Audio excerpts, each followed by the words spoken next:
ഇന്ന് നമ്മൾ ഒരുപാട് സമയമെടുത്ത് കഷ്ടപ്പെട്ട് ചെയ്യുന്ന അടുക്കള ജോലിയൊക്കെ എളുപ്പത്തിലാക്കാൻ സഹായിക്കുന്ന കുറച്ച് ടിപ്പുകളാണ് കേട്ടോ ഷെയർ ചെയ്യുന്നത്. പിന്നെ നമ്മൾ തംബ്നെയിലിൽ കണ്ടതുപോലെ സ്റ്റക്കായിട്ടിരിക്കുന്ന ഗ്യാസ് സ്റ്റവ് ഒക്കെ നമുക്ക് വളരെ എളുപ്പത്തിൽ പുറത്ത് കൊടുക്കാതെ റിപ്പയർ ചെയ്തെടുക്കാൻ പറ്റുന്ന ഒരു സൂപ്പർ ടിപ്പും കാണിക്കുന്നുണ്ട്. അപ്പം വീഡിയോ സ്കിപ്പ് ചെയ്യാണ്ട് കാണണേ. അപ്പം നമ്മുടെ ആദ്യത്തെ ടിപ്പ്, ഇതുപോലെ ഗ്യാസ് സ്റ്റൗവിൻ്റെ ബർണർ നമ്മൾ കുക്ക് ചെയ്യുന്നതൊക്കെ ഇതിലേക്ക് വീണ് നല്ലപോലെ സ്റ്റക്കായി തുരുമ്പ് പിടിച്ചിരിക്കും. ഇത് നമുക്കെടുത്ത് ക്ലീൻ ചെയ്യാൻ കഴിയാത്തത് കൊണ്ട് തന്നെ ഗ്യാസിൻ്റെ ലീക്കേജ് ഒക്കെ ഉണ്ടാവും. 4 മാസമൊക്കെ നമ്മൾ ഉപയോഗിക്കുന്ന ഗ്യാസ് 1 മാസം കൊണ്ട് തന്നെ തീർന്നു പോകാനൊക്കെ ചാൻസ് ഉണ്ട്. ഇത് നമ്മൾ റിപ്പയർ ചെയ്യാനായിട്ട് പുറത്തൊക്കെ കൊടുക്കേണ്ടി വരാറുണ്ട്. പക്ഷേ നമുക്ക് വീട്ടിൽ തന്നെ സ്ത്രീകൾക്ക് തന്നെ ചെയ്യാവുന്നതാണ്. അതിനുവേണ്ടി ഒരു സ്റ്റീലിൻ്റെ പാത്രം ഇതുപോലെ നമ്മുടെ സ്റ്റൗവിന് അടിയിലേക്ക് വെച്ച് കൊടുത്തതിന് ശേഷം നല്ലപോലെ തിളപ്പിച്ച വെള്ളമാണ് കേട്ടോ ഞാൻ ഈ ഒരു ബർണറിന് മുകളിലേക്ക് ഒഴിച്ചു കൊടുക്കുന്നത്. ഇങ്ങനെ നമ്മൾ ബർണറിൻ്റെ എല്ലാ ഭാഗവും കുതിരാനായിട്ട് വെള്ളം ഒഴിച്ചതിന് ശേഷം അരമണിക്കൂർ കഴിഞ്ഞിട്ടാണ് കേട്ടോ നമ്മൾ ഒരു സ്ക്രൂ ഡ്രൈവർ ഉപയോഗിച്ചിട്ട് ആ ഒരു ബർണറിൻ്റെ വെട്ടിൻ്റെ ഭാഗം ഉണ്ടല്ലോ അത് ചെറുതായിട്ട് ഇതുപോലെ ഒന്ന് ഇളക്കി കൊടുക്കുകയാണെങ്കിൽ കുറച്ച് സമയം എടുക്കും കേട്ടോ. 2-3 പ്രാവശ്യം ഇതുപോലെ ഒന്ന് ട്രൈ ചെയ്ത് കൊടുക്കുകയാണെങ്കിൽ തുരുമ്പ് പിടിച്ച ആ ഒരു ബർണർ നമുക്ക് പതുക്കെ ഇളക്കിയെടുക്കാനായിട്ട് കഴിയും. ഇതേ കണ്ടില്ലേ, വളരെ ഈസി ആയിട്ട് തന്നെ ആ ബർണർ ഇളക്കി കിട്ടിയിട്ടുണ്ട്. എത്ര തുരുമ്പ് പിടിച്ച് സ്റ്റക്കായിട്ടുള്ള ബർണർ നമുക്ക് ഈ ഒരു രീതിയിൽ ഇളക്കിയെടുത്ത് ക്ലീൻ ചെയ്യാൻ കഴിയും കേട്ടോ. ബർണർ ക്ലീൻ ചെയ്യുന്ന വീഡിയോ ഇതിനു മുമ്പ് ഞാൻ അപ്ലോഡ് ചെയ്തിട്ടുണ്ട്. അതിൻ്റെ ലിങ്ക് ഡിസ്ക്രിപ്ഷൻ ബോക്സിൽ കൊടുക്കാം. താല്പര്യമുള്ളവർക്ക് അത് കണ്ടു നോക്കാവുന്നതാണ് കേട്ടോ. ഇനി നമുക്ക് അടുത്ത ടിപ്പ് കണ്ടു നോക്കാം. ചില സമയത്ത് നമ്മൾ വാങ്ങുന്ന ടിഫിൻ കാരിയർ നല്ല ടൈറ്റ് ആയിരിക്കും. അങ്ങനെയുള്ള പാത്രങ്ങളിൽ നമ്മൾ ഫുഡ് കൊടുത്തു വിടുവാണെങ്കിൽ സ്കൂളിൽ കൊണ്ടുപോയിട്ട് ഇത് തുറക്കാനായിട്ട് ടീച്ചർമാരുടെയൊക്കെ സഹായം നമ്മുടെ കുട്ടികൾക്ക് ആവശ്യമായിട്ട് വരും.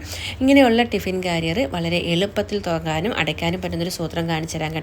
ഇതുപോലെ ഒരു പാത്രത്തിൽ കുറച്ച് എണ്ണ എടുത്തിട്ട് നമ്മുടെ ആ ടിഫിൻ കണ്ടെയ്നറിൻ്റെ വായ്ഭാഗം ഉണ്ടല്ലോ അവിടെ നല്ലതുപോലെ ഒന്ന് തടവി കൊടുത്തിട്ട് നമ്മൾ അടയ്ക്കുവാണെങ്കിൽ അത് തുറക്കാനും അടയ്ക്കാനും ഈസി ആയിരിക്കും കേട്ടോ. ഇനി ഈ ഒരു ടിഫിൻ കാരിയർ ലൂസായിട്ട് നമ്മൾ ഇതിലേക്ക് വെക്കുന്ന കറിയൊക്കെ ലീക്കേജ് ആവുന്നതാണ് പ്രശ്നമെങ്കിൽ ഈ ഒരു വായ്ഭാഗത്ത് ഒരു റബ്ബർ ബാൻഡ് ഇട്ട് കൊടുക്കുകയാണെങ്കിൽ നല്ല ടൈറ്റ് ആയിട്ട് കിട്ടും കേട്ടോ.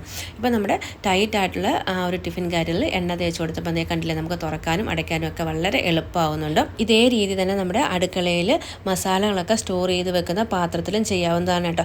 കുറച്ച് നാൾ നമ്മൾ മസാലകളൊക്കെ ഇട്ട് വെക്കുന്ന സ്റ്റീലിൻ്റെയൊക്കെ പാത്രമാണെങ്കിൽ തുരുമ്പ് പിടിച്ചിട്ട് നമുക്ക് പിന്നെ തുറക്കാനും അടയ്ക്കാനും ഒക്കെ നല്ല ബുദ്ധിമുട്ടായിരിക്കും. അപ്പോൾ അത് ഇതുപോലെ ഒന്ന് ചെയ്ത് വെച്ചാൽ മതി. സ്റ്റീലിൻ്റെ പാത്രത്തിൽ മാത്രമല്ല കേട്ടോ, ഇതുപോലുള്ള പ്ലാസ്റ്റിക് കണ്ടെയ്നറുകളും ഇതേപോലെ ചെയ്യുവാണെങ്കിൽ നമുക്ക് ഈസി ആയിട്ട് തുറക്കാനും അടയ്ക്കാനും ഒക്കെ കഴിയും. അടുത്ത ടിപ്പ്, ഇതുപോലെ കടല, പരിപ്പ്, പയറൊക്കെ നമ്മൾ കുറച്ച് നാളത്തേക്ക് സ്റ്റോർ ചെയ്ത് വെക്കുകയാണെങ്കിൽ പെട്ടെന്നിലേക്ക് പ്രാണികൾ വന്നിട്ട് ചീത്തയാകാറുണ്ടല്ലേ.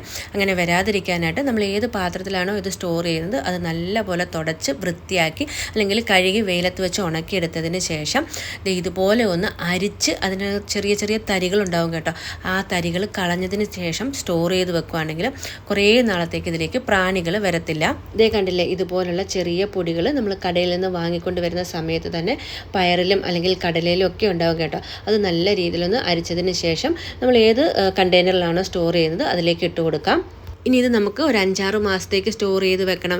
ചിലരൊക്കെ നാട്ടിലേക്കൊക്കെ പോകുന്ന സമയത്ത് ബാക്കി വരുന്ന ഇതുപോലത്തുള്ള കടലയും പരിപ്പും ഒക്കെ വീട്ടിൽ വെച്ചിട്ട് പോകുമ്പോൾ തിരിച്ചു വരുമ്പോഴത്തേന് ചിലപ്പം നമുക്ക് ഉപയോഗിക്കാൻ പറ്റാതാവും, പൂത്തൊക്കെ പോകാറുണ്ട്. അത് ഒഴിവാക്കാനായിട്ട് ഇതുപോലെ നമ്മുടെ ബിരിയാണി ഇല ഉണ്ടല്ലോ, ബേ ലീഫ്, അത് ഒന്ന് ഇതിലേക്ക് ഇട്ട് വെക്കുകയാണെങ്കിൽ ഒരു 6-7 മാസം വരെ ഇത് കേടാവാതെ നല്ല ഫ്രഷ് ആയിട്ട് നമുക്ക് ഉപയോഗിക്കാനായിട്ട് പറ്റും. അടുത്ത ടിപ്പ് മിക്ക വീട്ടിലുള്ളൊരു പ്രശ്നമാണ് കേട്ടോ. നമ്മൾ മിക്സിയുടെ ജാറിലേക്ക് എന്തെങ്കിലും മസാലകൾ പൊടിച്ചെടുക്കുകയോ അല്ലെങ്കിൽ അപ്പത്തിനോ ദോശയ്ക്കോ ഒക്കെ വരയ്ക്കുന്ന സമയത്ത് ഇതിൻ്റെ വാഷർ ലൂസാണെന്നുണ്ടെങ്കിൽ പുറത്തേക്ക് തെറിച്ചു പോകാറുണ്ട്. ഇനി അങ്ങനെയുള്ള സമയത്ത് പെട്ടെന്നൊന്നും പുറത്തു പോയി നമുക്ക് പുതിയ വാഷറൊന്നും വാങ്ങണ്ട കേട്ടോ. നമ്മൾ അരയ്ക്കുന്നതിന് അരമണിക്കൂർ മുമ്പ് ഇതുപോലെ വാഷർ ഫ്രീസറിൽ വെച്ച് നല്ലപോലെ തണുപ്പിച്ചെടുത്ത് കഴിയുമ്പം നമ്മുടെ വാഷർ നല്ല ടൈറ്റായിട്ട് മിക്സിയുടെ ജാറിൽ ഫിറ്റായിട്ട് കിട്ടും. ഇതേ ഇപ്പോൾ അരമണിക്കൂർ കഴിഞ്ഞ് വാഷർ എടുത്ത് നോക്കുമ്പോൾ നല്ല ഹാർഡായിട്ട് ഇരിപ്പുണ്ട്. ഇനി ഇത് മിക്സിയുടെ ജാറിലേക്ക് ഇട്ട് കൊടുത്ത് മസാലകളൊക്കെ പൊടിച്ചെടുക്കുകയാണെങ്കിൽ ഒരു തരി പോലും പുറത്തേക്ക് പോകത്തില്ല കേട്ടോ. ഇനി നമ്മുടെ മിക്സി ജാറിൻ്റെ വാഷർ ലൂസാണെന്നുണ്ടെങ്കിൽ നേരത്തെ നമ്മുടെ ടിഫിൻ കാരിയറിൻ്റെ കഥ പറഞ്ഞതുപോലെ ഒരു റബ്ബർ ബാൻഡ് ഇതിലേക്ക് ഇട്ട് കൊടുത്താൽ മതി കേട്ടോ. നല്ല ടൈറ്റ് ആയിട്ടിരുന്നോളും. നമ്മുടെ വീട്ടിലെ ജോലികൾ എളുപ്പമാക്കാൻ കഴിയുന്ന ടിപ്പുകളൊക്കെയാണ് കാണിക്കുന്നത്. ഇപ്പോൾ കാണിച്ചതിൽ ഏതെങ്കിലുമൊക്കെ ടിപ്പ് ചിലപ്പോൾ നിങ്ങൾക്ക് ഉപകാരപ്രദമായിട്ടുണ്ടാവുമല്ലോ.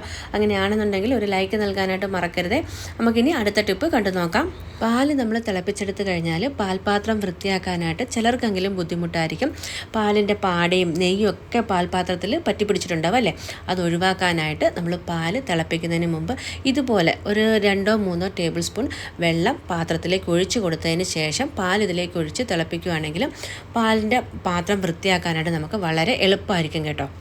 വെള്ളം ഒരുപാടൊന്നും എടുക്കേണ്ട. ദേ ഇതുപോലെ 2-3 ടേബിൾ സ്പൂണോളം വെള്ളം ഒഴിച്ചതിന് ശേഷം ഇതിലേക്ക് പാലൊഴിച്ച് നമുക്ക് തിളപ്പിച്ചെടുക്കാവുന്നതാണ്.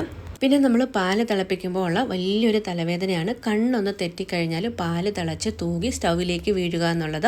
ഇനി നിങ്ങൾ എത്ര ഹൈ ഫ്ലെയിമിൽ സ്റ്റൗ ഇട്ടാലും പാല് തിളച്ച് സ്റ്റൗവിലേക്ക് തൂകില്ല കേട്ടോ. ഈ ഒരു സൂത്രം ചെയ്താൽ മതി.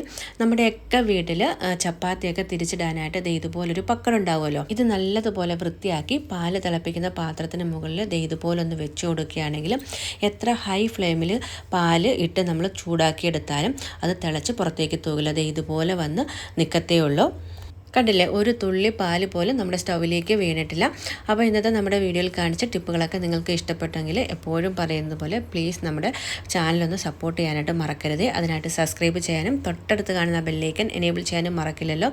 കൂടെ തന്നെ ഈ ഒരു വീഡിയോ ഫ്രണ്ട്സിനും ഫാമിലിക്കും ഒക്കെ ഒന്ന് ഷെയർ കൂടി ചെയ്തോളൂ. വീണ്ടും നമുക്ക് നല്ല അടിപൊളിയായിട്ടുള്ള വീഡിയോയിൽ കാണാം. അതുവരേക്കും ടേക്ക് കെയർ. Bye bye.